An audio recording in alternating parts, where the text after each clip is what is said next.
అశ్వ సంవత్సరంలో కైలాస యాత్ర Shri Gayatri tours and travels 8977349696. Hi అందరికీ నమస్కారం. Welcome to its TV health. నేను మీ యాంకర్ త్రిపుర. ప్రస్తుతం మనతో పాటు ఉన్నారు doctor Chandrasekhar, senior orthopaedic surgeon. వారితో మాట్లాడి అసలు చిన్న ఏజ్లోనే ఈ కీళ్ళ నొప్పులు ఎందుకు వస్తున్నాయి, నీ రీప్లేస్మెంట్ అనేది ఎప్పుడు చేస్తారనేది డాక్టర్తో మాట్లాడి తెలుసుకుందాం. Hello doctor. హలో అండి. సార్, ఆర్థోపెడిక్ అనగానే ఫస్ట్ గుర్తొచ్చేది మనకు బోన్స్ అండ్ జాయింట్సే. సో దానికి కాల్షియం అనేది చాలా ఇంపార్టెంట్ రోల్ ప్లే చేస్తూ ఉంటుంది. సో చాలా మంది కాల్షియం టాబ్లెట్స్ని అంటే డాక్టర్ రిఫరెన్స్ లేకుండా వాళ్ళు ఏం చెప్పకుండానే మెడికల్ షాప్కి వెళ్ళి తీసుకోవడం జరుగుతుంది డైలీ. సో డైలీ మనం కాల్షియం అంటే మిల్క్ తీసుకుంటారు, ఆల్రెడీ మిల్క్ తీసుకుంటాం జరుగుతుంది.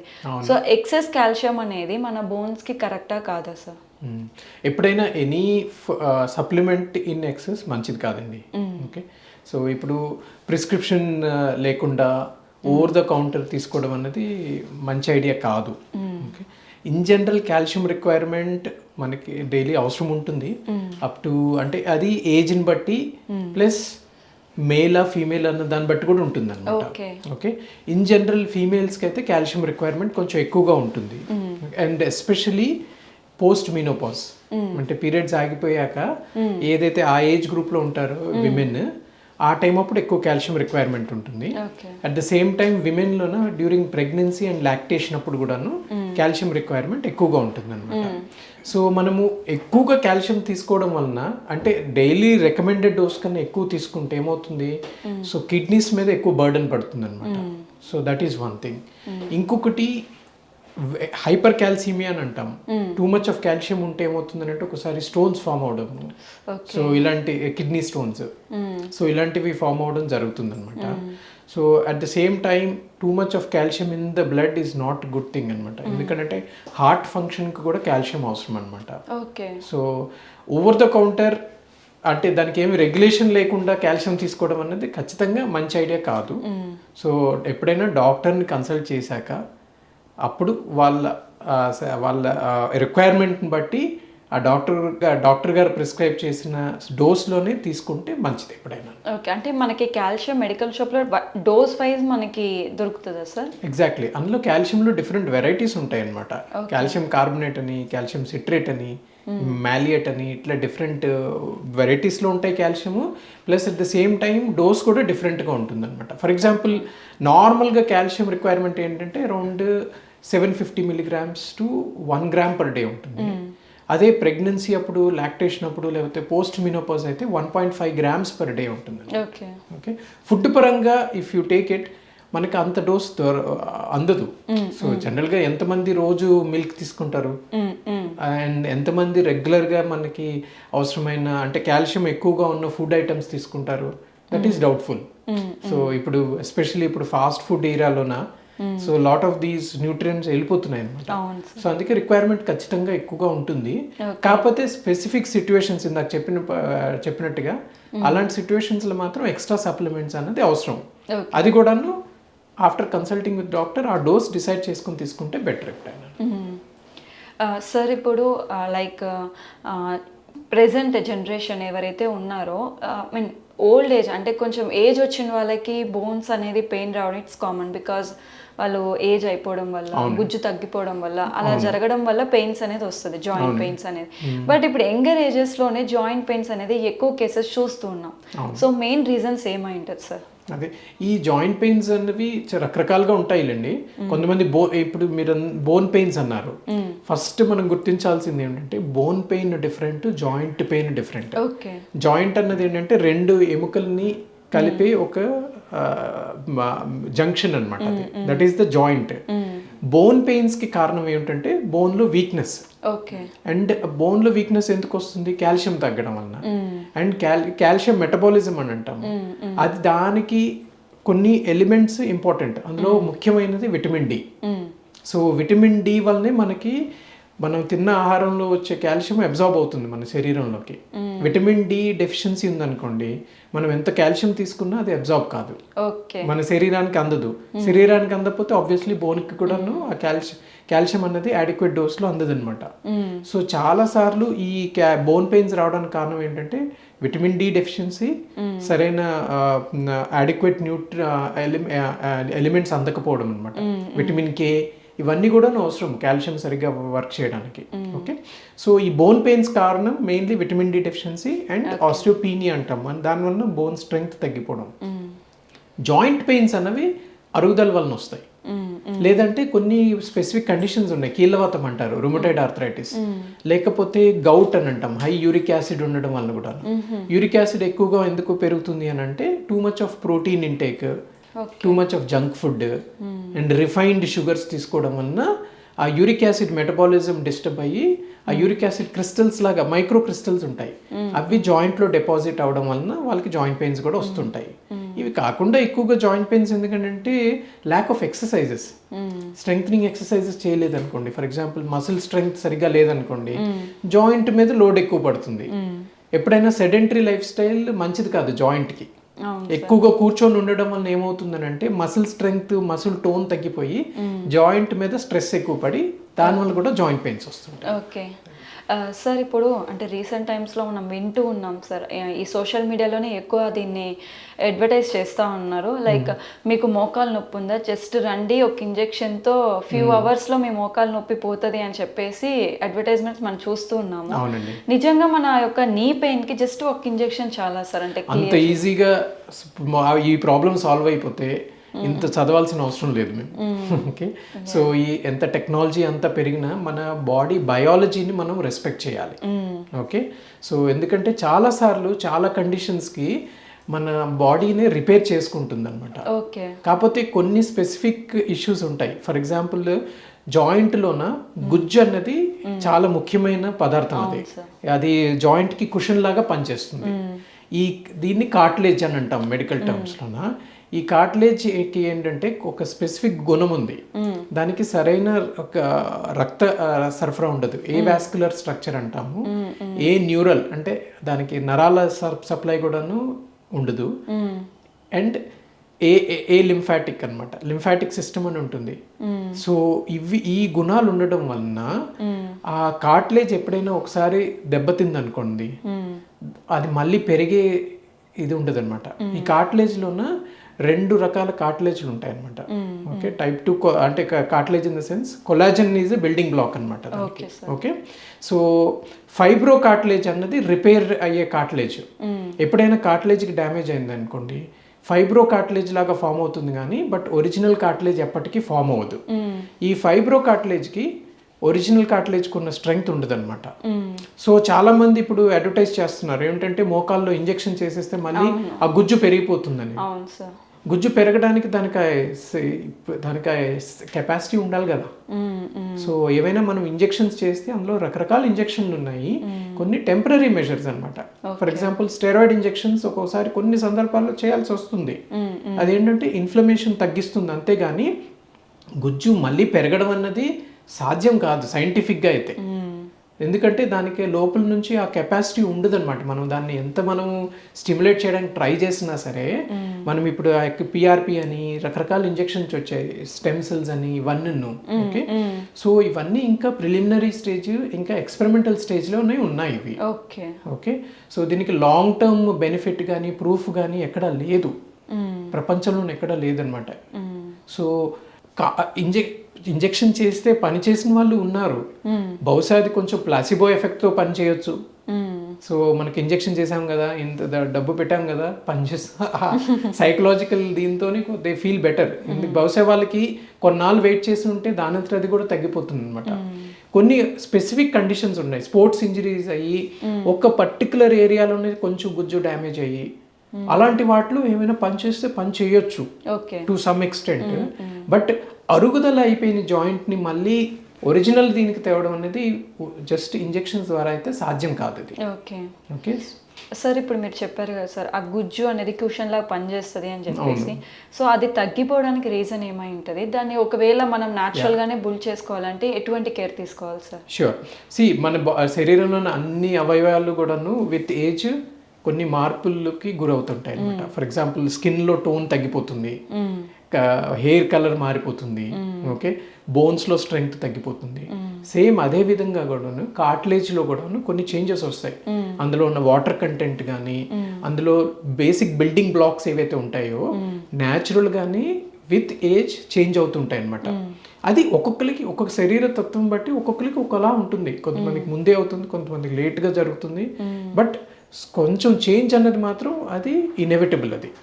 ఓకే, సో ఈ న్యాచురల్ ఏజింగ్తో పాటుగా ఒక్కొక్కసారి మన అలవాట్లను బట్టి కూడాను ఆ గుజ్జు డ్యామేజ్కి గురవుతుంది. ఒకటి ఎప్పుడైనా ఇంజరీస్ అయి ఉండొచ్చు, స్పోర్ట్స్ ఇంజరీస్ కానీ, లోపల గుజ్జుకి జాయింట్కి గుజ్జు ఒకటే కాకుండా లిగమెంట్స్ అని సపోర్ట్గా ఉంటాయి. సో ఒకవేళ లిగమెంట్స్ ఏమైనా డ్యామేజ్ అయిందనుకోండి, జాయింట్ మీద ఫోర్సెస్ సమంగా ట్రాన్స్మిట్ అవ్వవు కదా. సో దానివల్ల ఒక్కొక్క ఏరియాలోన ఎక్కువ కాంటాక్ట్ ప్రెషర్ పడితే ఆ ఏరియా డ్యామేజ్కి గురవుతుంది అనమాట. That is one thing. ఇంకోటి మన అలవాట్లు, మన ఇండియన్ స్టైల్లో ఏంటంటే ఎక్కువగా కిందన కూర్చుంటాం, కాల్ డీప్గా స్క్వాట్ చేయడం, ఫోల్డ్ చేయడం వల్ల కూడాను ఒక్కొక్క పర్టికులర్ ఏరియా కార్టిలేజ్ మీద స్ట్రెస్ ఎక్కువ పడడం వలన ఆ ఏరియాలోన మైక్రో ఇవి చేంజెస్ వస్తాయి. అవి ఓవర్ ది ఇయర్స్ అరుగుదలకి దారితీస్తుంది. So more of life style, more of previous injuries and natural changes which happen over a period of time, ఇవి ముఖ్యమైన కారణాలు. ఇవి కాకుండా ల్యాక్ ఆఫ్ ఎక్సర్సైజ్ కూడాను. ఎందుకంటే ఇందాక ఒక సందర్భంలో చెప్పాం, మోకాళ్ళకి ఏమిటంటే కొంచెం మోకాళ్ళని కాదు, any joint strength, muscle strength important. ఎందుకంటే జాయింట్ అన్నది ఇండిపెండెంట్ కాదు, అది ఇట్ ఈస్ డిపెండెంట్ ఆన్ ఆ చుట్టూన్న లిగమెంట్స్, మసిల్స్. అవన్నీ స్ట్రాంగ్గా ఉంటేనే జాయింట్ కరెక్ట్గా పనిచేస్తుంది. సో ఎక్సర్సైజ్ చేయట్లేదు అనుకోండి, మసిల్ స్ట్రెంగ్త్ తగ్గిపోతుంది. సో వెయిట్ ఎక్కువ పడి స్ట్రెస్ ఎక్కువ పడడం వల్ల కూడా కీళ్ళు అరిగిపోతుంది. ఒక వ్యక్తి బాగా ఓవర్ వెయిట్ ఉన్నారనుకోండి, ఆబ్వియస్లీ సేమ్ జాయింట్ ఎక్కువ లోడ్ తీసుకుంటుంది కదా. సో హైట్ని బట్టి వెయిట్ డిసైడ్ అవుతుంది. సో ఆ బోన్ స్ట్రెంగ్త్ కూడాను దాని మీద తగ్గిపోతుంది కదా ఎక్కువ వెయిట్ ఉంటే. So obesity is another reason. అవి కాకుండా కొన్ని అలవాట్లు, స్మోకింగ్, ఆల్కహాల్, ఇవన్నీ చేయడం వలన ఆ కెమికల్స్ ఏవైతే ఉంటాయో దాని వలన కూడాను కొంచెం జాయింట్కి ఎఫెక్ట్ ఇస్తాయి. ఇవి కాకుండా కొన్ని మెడికల్ కండిషన్స్ అనమాట, కీళ్ళవాతం అంటాము, రూమటైడ్ ఆర్థరైటిస్, లేకపోతే యూరిక్ యాసిడ్ ఎక్కువ అయితే గౌట్ అని అంటాము. ఇలాంటి కండిషన్స్ వలన కూడాను సెకండరీగా ఆ కార్టిలేజ్ కొంచెం దెబ్బతింటుంది. దానివల్ల కూడా కార్టిలేజ్ డ్యామేజ్ అయ్యి అరిగిపోవడానికి వీలవుతుంది. సార్ మనము బోన్ క్యాన్సర్ అని కూడా వింటూ ఉంటాం కదా సార్.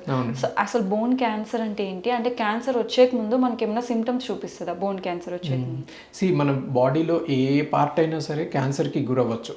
ఎందుకంటే మన బాడీ అన్నది కాన్స్టెంట్గా ఉండదు. ఇప్పుడు మనం మాట్లాడుతున్నప్పుడు కూడాను లోపల some millions of changes are happening. Cell cycle అని అంటాం. సెల్స్ ఏంటంటే కంటిన్యూస్గా ప్రొడ్యూస్ అవుతుంటాయి, డిస్ట్రాయ్ అవుతుంటాయి. మన బాడీ ఒక్కొక్కసారి ఈ సెల్ ప్రొడక్షన్ అన్నది అన్రెగ్యులేటెడ్గా అయిందనుకోండి, ఒక్కోసారి ఇవన్నీ జెనెటిక్ మెకానిజమ్స్ అనమాట.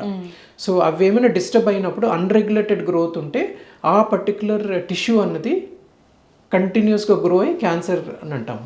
సిమిలర్లీ బోన్లో కూడాను సెల్స్ ఉంటాయి. సో ఆ పర్టికులర్ సెల్స్కి ఏమైనా డిస్టర్బెన్స్ వచ్చింది అనుకోండి, ఇవి చాలాసార్లు కారణం ఏముండదు ఎందుకు ఆ బోన్ క్యాన్సర్కి గురవుతుంది అనేది. బట్ కొన్ని కండిషన్స్ ఉన్నాయి, అవి జెనెటిక్ పరంగా ఉన్నాయన్నమాట. కొన్ని మ్యూటేషన్స్ అవుతాయి, అవి ఇన్ ఫ్యామిలీ ట్రాన్స్మిట్ అవుతాయి అన్నమాట. అలాంటి మ్యూటేషన్స్ అవి అయినప్పుడు కూడాను ఆ పర్టికులర్ బోన్ టిష్యూ అన్నది క్యాన్సర్కి గురవుతుంది. ఇప్పుడు ఈ క్యాన్సర్లో, బోన్ క్యాన్సర్లో కూడాను రకరకాల క్యాన్సర్లు ఉన్నాయి. Like osteosarcoma, chondrosarcoma, Ewing sarcoma అని డిఫరెంట్ ఏజ్ గ్రూప్స్లో డిఫరెంట్ టైప్స్ ఆఫ్ క్యాన్సర్స్ వచ్చే అవకాశం ఉంటుందన్నమాట. బోన్ క్యాన్సర్ అన్నది సీరియస్ ఇష్యూని.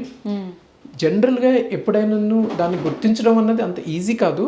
బట్ ఎప్పుడైనా ఒక పర్టికులర్ ఏరియాలోన మీరు స్వెల్లింగ్ నోటీస్ చేసిన ఏ కారణం లేకుండా, ఇప్పుడు పడిపోయారు స్వెల్లింగ్ వచ్చిందని అంటే దట్ ఈస్ న్యాచురల్. అది కాకుండానే టిష్యూ ఏమైనా పెరిగినట్టుగా అనిపించడం అండ్ కంటిన్యూస్ నైట్ పెయిన్ అంటాం. అంటే ఆ పెయిన్ అన్నది ఏంటంటే థ్రాబింగ్ లాగా మనం యాక్టివిటీతోనే కాకుండా పడుకున్నప్పుడు కూడా పెయిన్ వస్తుంది అనుకోండి, అప్పుడు కొంచెం అలర్ట్ అవ్వాలి. ఫర్ ఎగ్జాంపుల్ ఇప్పుడు మీకు ఎవరికైనా ఫ్రాక్చర్ అయింది అనుకోండి, స్వెల్లింగ్ ఉంటుంది, పెయిన్ ఉంటుంది, కదలకుండా ఉంటే నొప్పి ఉండదు. అవును సార్. అదే క్యాన్సర్ పెయిన్ లేకపోతే ఇన్ఫెక్షన్ పెయిన్ అనుకోండి, అది రౌండ్ ద క్లాక్ ఉంటుంది అనమాట, 24 hours ఉంటుంది, యాక్టివిటీతో నిమిత్తం లేకుండా. అలాంటి పెయిన్స్, సివియర్ పెయిన్, మనకి బయట కనిపిస్తున్న దానికన్నా ఎక్కువ పెయిన్ ఉందనుకోండి, అప్పుడు అలర్ట్ అవ్వాలి. Especially back pain.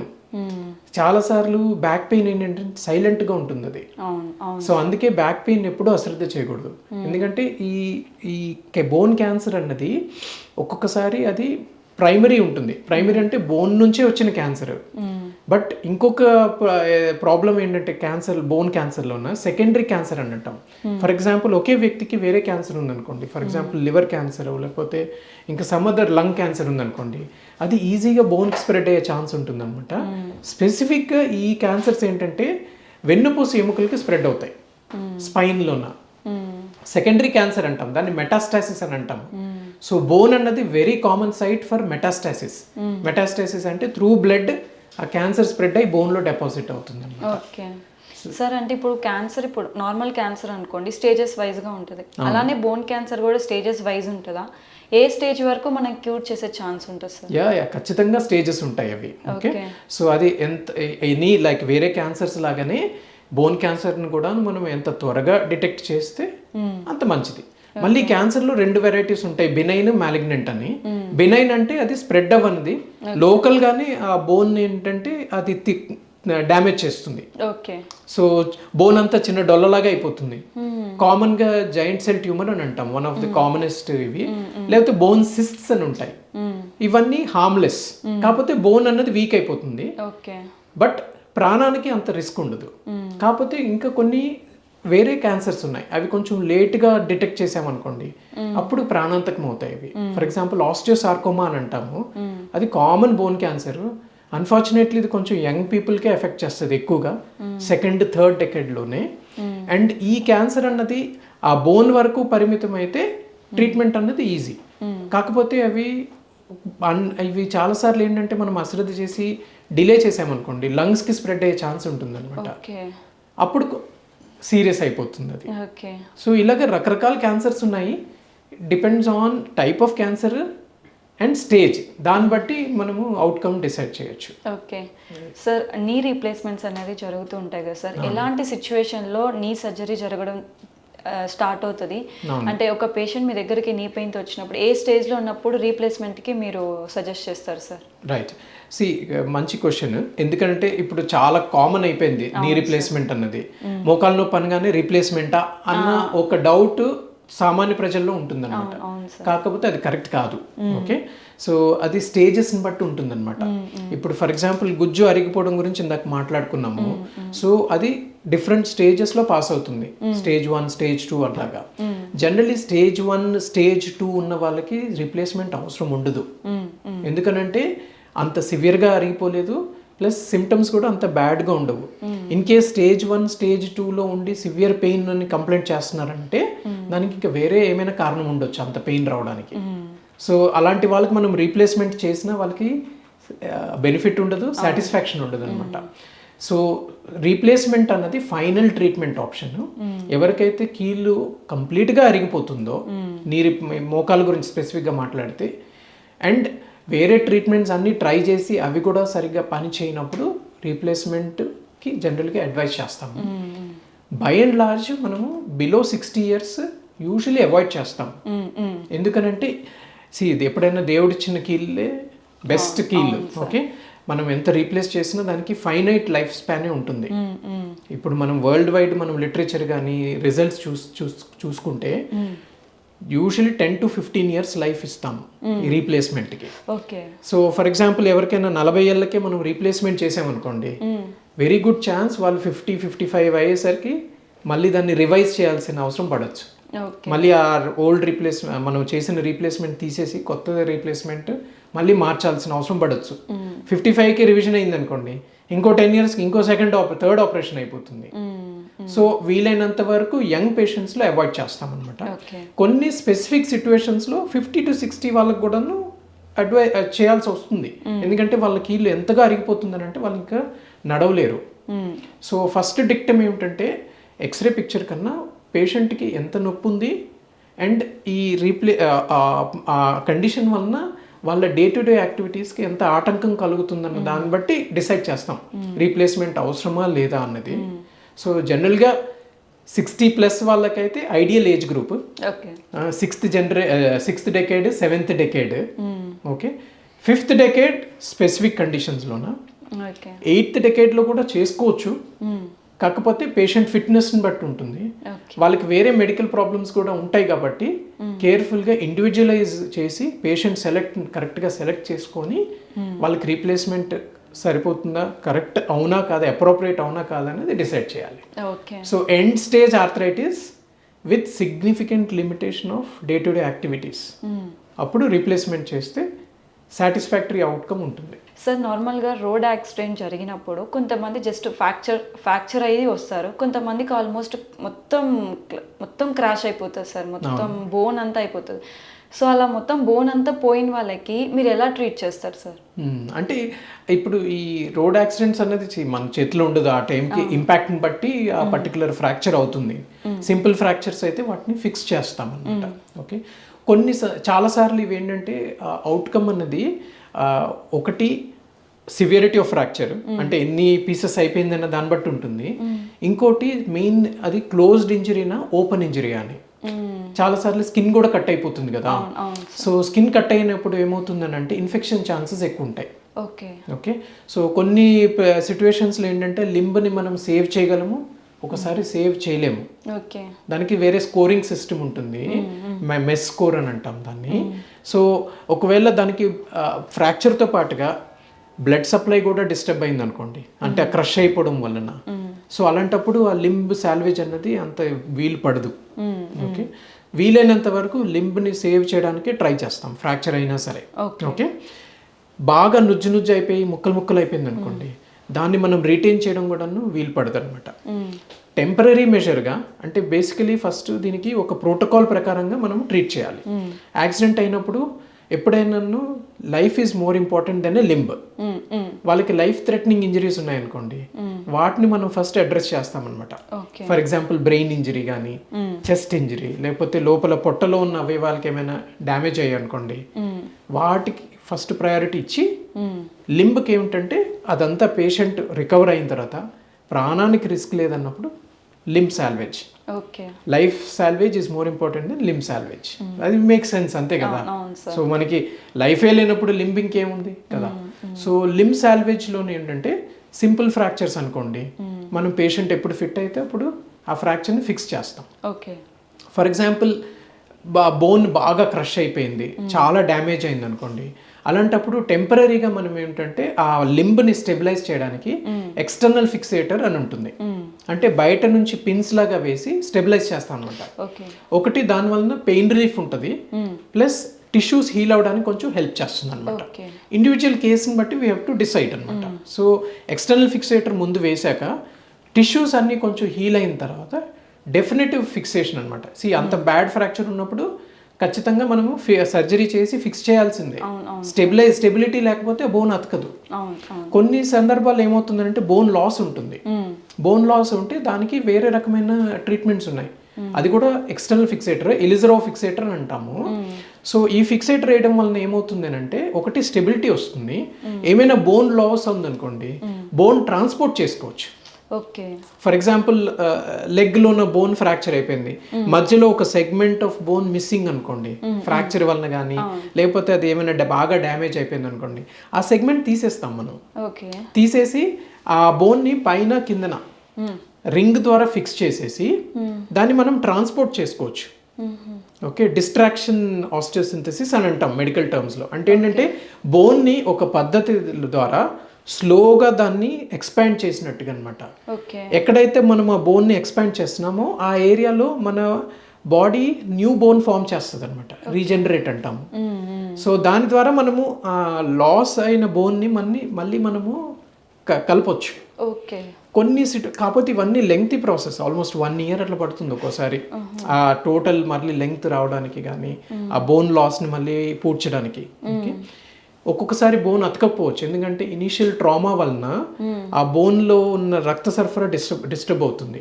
అలాంటి సందర్భంలో ఏంటంటే బోన్ సరిగా అతకదు, హీల్ అవ్వదు. అలాంటప్పుడు డిలేడ్గా బోన్ గ్రాఫ్టింగ్ ప్రొసీజర్ అనే ద్వారా మనం ఆ బోన్ని యాక్టివేట్ చేయడానికి ట్రై చేస్తాం, హీల్ అవ్వడానికి. Okay okay. సో చిన్నపిల్లల్లో చూసుకుంటే చాలా మంది ఊరికే పడిపోతూ ఉంటారు, నడుస్తూ నడుస్తూ పడిపోవడం కానీ, లేకపోతే ఆడుకుంటూ అంటే వాళ్ళ బోన్స్ వీక్గా ఉంటాయి మోస్ట్లీ. అలాంటి సిచ్యువేషన్స్లోనే వాళ్ళు అలాంటి ఫేస్ చేస్తూ ఉంటారు. సో అలాంటి కిడ్స్ ఎలాంటి కేర్ తీసుకోవాల్సి వస్తుంది సార్? ఫస్ట్ ఆఫ్ ఆల్ ఏంటంటే ఇది బోన్ స్పెసిఫిక్గా వీక్ అనే చెప్పలేము. మళ్ళీ పడిపోతున్నారని అంటే వాళ్ళకి ఏమైనా కొంచెం డెవలప్మెంటల్గా లింబ్లో ఏమైనా కొంచెం డిఫార్మిటీస్ ఉండొచ్చు. ఓకే. కొద్దిమంది ఏంటంటే కాలు కొంచెం ఇట్లా బయటకు అనుకొని నడుస్తుంటారు, ఇలాగా ఎక్స్టర్నల్ రొటేషన్ గేట్ ఉంటుంది, లేదంటే ఫ్లాట్ ఫుట్ ఉంటుంది.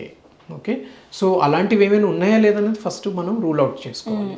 ఓకే, చాలాసార్లు 90% of the time flat foot ఉన్నా ఇవన్నీ ఉన్నా సరే పేషెంట్కి ఏమి ఫ్యూచర్లో ఏమి పెద్ద ప్రాబ్లమ్స్ ఉండవు, అన్లెస్ స్పెసిఫిక్ అండర్లైంగ్ ఏమైనా ఇష్యూ ఉంటే తప్పితే. ఓకే, సో ఈ పడిపోవడం అన్నది ఫస్ట్ మనం చూసుకోవాల్సింది ఏంటంటే వాళ్ళకి ఏమైనా డిఫార్మిటీస్ ఉన్నాయా లేదా, ఎందుకు పడిపోతున్నారు అనేది ఇవాల్యుయేట్ చేయాలి. అది కాకుండా ఏంటంటే వాళ్ళకి ఏమైనా డెఫిషియన్సీస్ ఉన్నాయా, లైక్ విటమిన్ డి డెఫిషియన్సీ చాలా కామన్ అనమాట.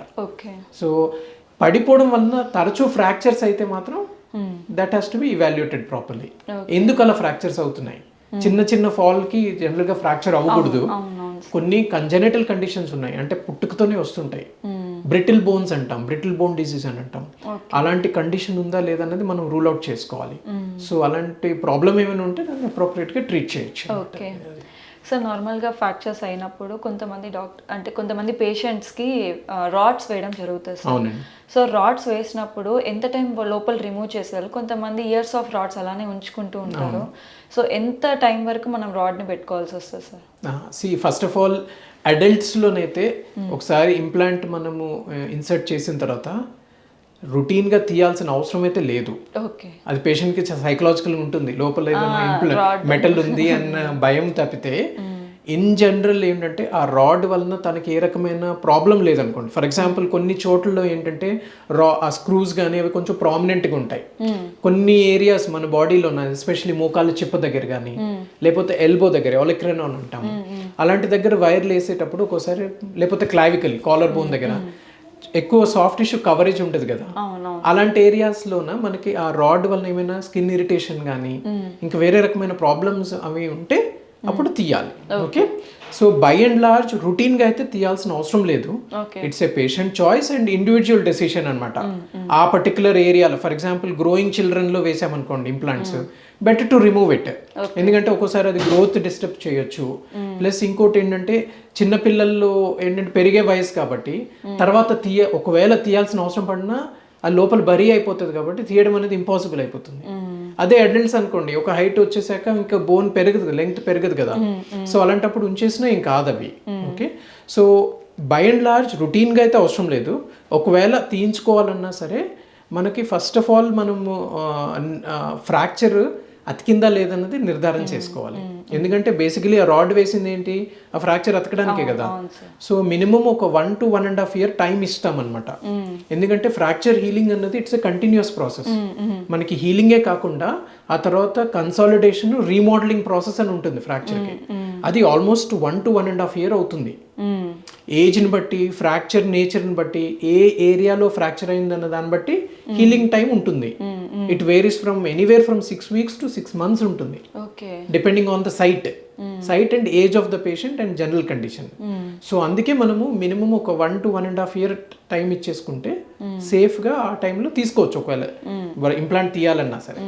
అలా అని చెప్పేసి మళ్ళీ ఎక్కువ ఇయర్స్ ఉంచేసినా సరే తీయడం అనేది కష్టం అయిపోతుంది. ఎందుకంటే మన బాడీ ఏంటంటే ఫారెన్ బాడీ ఉందనుకోండి, దాన్ని సీల్ చేయడానికి ట్రై చేస్తుంది. సో ఆ ఇంప్లాంట్ మీద బోన్ పెరిగిపోతుంది అనమాట. మరీ మీరు 3 years, 5 years, 10 years ఉంచేసారు అనుకోండి, తీయడం చాలా కష్టం అయిపోతుంది.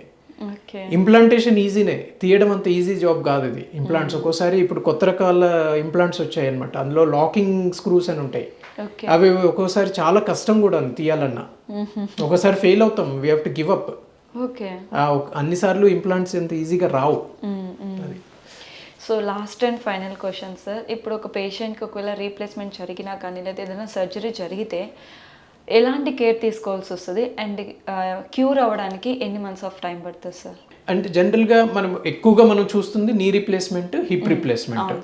వేరే కొన్ని షోల్డర్ అండ్ ఎల్బో కూడా రిప్లేస్ చేస్తాం, అన్ని జాయింట్స్కి ఇప్పుడు రిప్లేస్మెంట్స్ ఉన్నాయి.